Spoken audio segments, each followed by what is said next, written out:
our children interpret the words that grown-ups try to guess.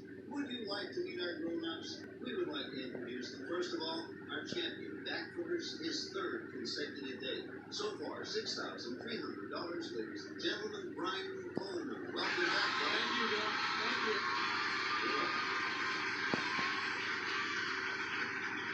Funny thing, all I have to say about Brian is he's 26 and single, and it gets a reaction from certain sections of the audience.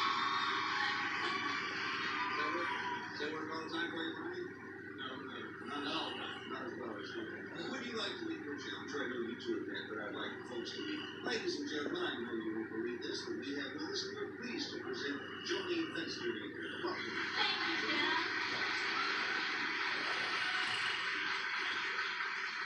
Tell us a little bit about you, Joni. I'm a full-time student at Cal State Long Beach, and when I finally finish school, I plan to go back and become a teacher. Well, I hope you make it. I know you will. You'll be teaching kids like ours. That's right. Joni Fenstermaker and Brian Coleman, if we're both ready, we are. We're going to begin the guessing with our champion, as we always do. So, Brian, you pay close attention while we show the people at home the word our players will be playing for. Okay, words up there. Here to describe word number one is an 8-year-old by the name of Miko Cannon. Miko, anytime you're ready. I eat it sometimes at night, after my lunch, I just have a little bit. Sometimes I be very quiet, and you very quiet. To you,